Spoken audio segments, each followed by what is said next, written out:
wabarakatuh. Perkenalkan, nama saya Ando Saputra Pasaribu, Prodi PAI semester 6.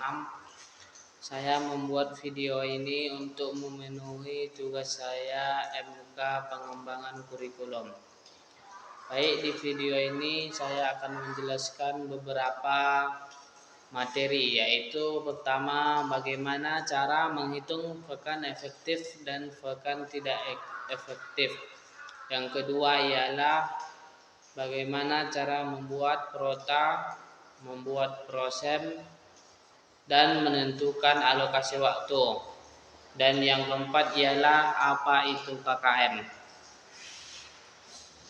Baik, langsung saja ialah saya akan menjelaskan tentang pekan efektif dan pekan tidak efektif. Di sini saya jelaskan di bulan Oktober.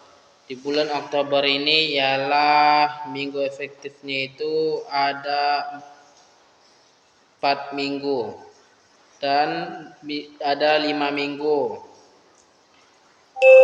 Dan pekan tidak efektifnya itu 0. Kenapa disebut ini pekan satu bulan ini disebut dengan minggu efektif, pekan efektif? Karena pada tanggal 1 sampai tanggal 4 itu disebut dengan pekan efektif. Karena kenapa disebut dengan satu pekan itu? Karena apabila dalam satu pekan itu ada 4 hari, maka dia disebut dengan pekan efektif ataupun pekan termasuk dengan pekan efektif. Di sini pada bulan Oktober ini pekan efektifnya itu ada 5 minggu. Dan pekan tidak efektifnya itu tidak ada. Jadi bulan ini semua pekan itu pekan efektif. Begitu juga dengan di bulan-bulan selanjutnya, seperti di bulan November. Jadi pekan efektif ini adalah pekan yang dimana di situ untuk belajar. Mungkin selanjutnya bisa dipahami tentang pekan efektif ataupun pekan tidak efektif. Selanjutnya ialah penjelasan tentang alokasi waktu.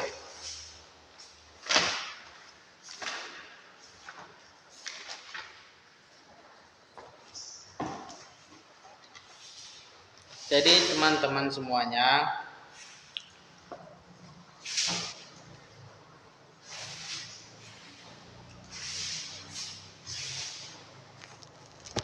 waktu ialah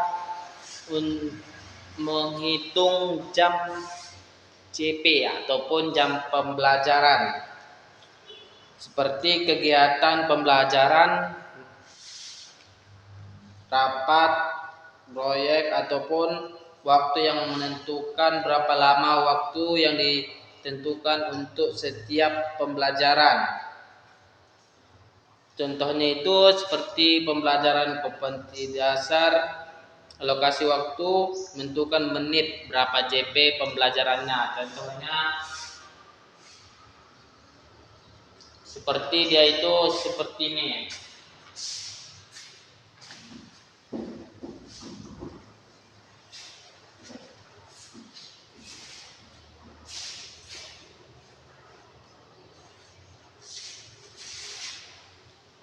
Seperti dia menjelaskan tentang materinya, contoh seperti akidah akhlak, fikih, dan SPI. Jadi akidah akhlak itu berapa jam dia? Contohnya seperti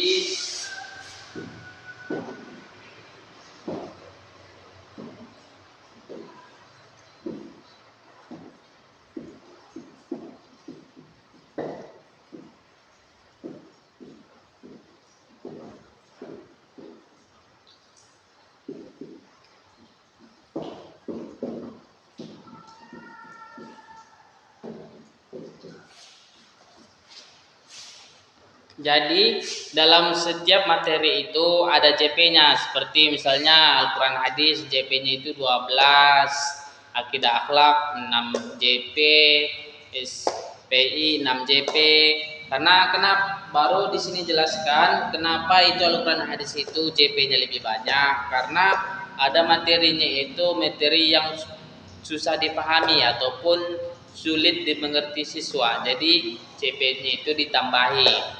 Dan setiap alokasi waktu itu ada dia harus ditambahkan ataupun ada dia JP cadangan. Jadi apabila nanti jam pelajarannya itu kurang ataupun ada kendala, maka jam cadangan itu adalah tambahan JP-nya. Dan alokasi waktu ini juga dapat membuat RPP dan juga pembuatan prota. Dan selanjutnya ialah pembuatan prota ataupun program tahunan.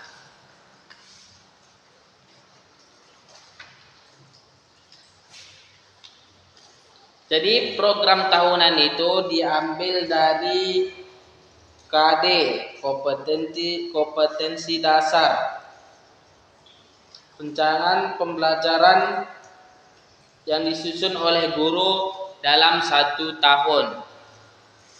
Jadi prota itu juga ada pembagiannya seperti materi, mata pembelajaran, kelas, guru, dan tahun ajaran. Jadi dia itu dibuat KD-nya, ada kompetensi dasarnya dan KI-nya, kompetensi inti. Baru dibuat dia CP-nya, jam pembelajarannya. Mungkin itu aja yang bisa dijelaskan tentang prota. Selanjutnya prosem ataupun program semester. Program semester adalah rencana pembelajaran yang disusun guru untuk 1 semester yang berisi rincian materi, kegiatan, alokasi waktu berdasarkan program tahunan. Jadi setelah kita buat program tahunan, kita buat prosem ataupun program semester.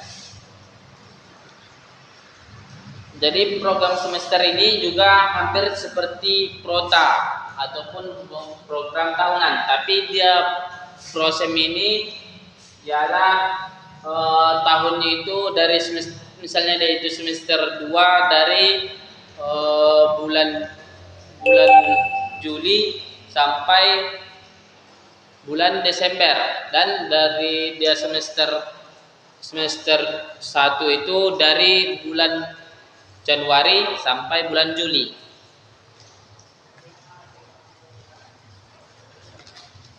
Dan selanjutnya ialah apa itu penjelasan KKM. KKM ialah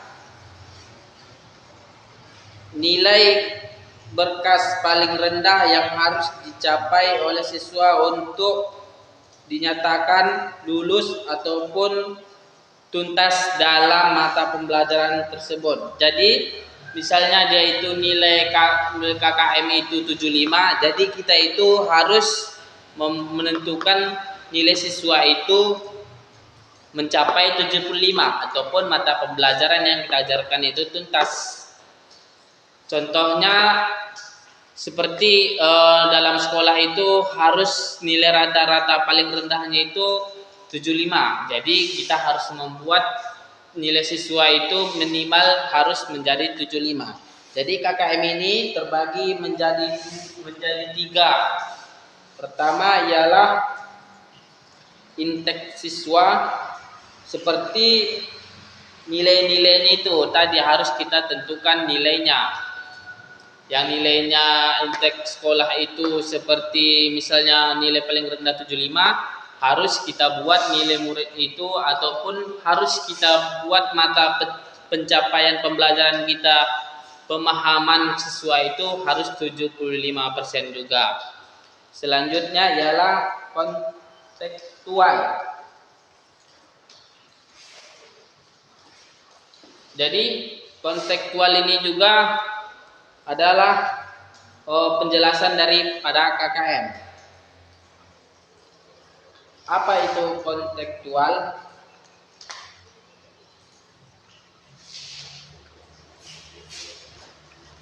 Apa itu kontekstual? Ialah kontekstual adalah pemahaman materi ataupun kesulitan materi. Jadi kita lihat juga apakah ke materi itu sulit ataupun mata pembelajaran kita sulit. Jadi itu harus juga kita tentukan bagaimana caranya agar siswa itu dapat memahaminya. Yang terakhir ialah dukungan daya dukung. Jadi daya dukung ini harus dari guru, seperti kita memberikan motivasi ataupun pembelajaran tambahan ataupun materi tambahan. Mungkin itu saja yang dapat saya sampaikan. Lebih dan kurangnya saya mohon maaf. Assalamualaikum warahmatullahi wabarakatuh.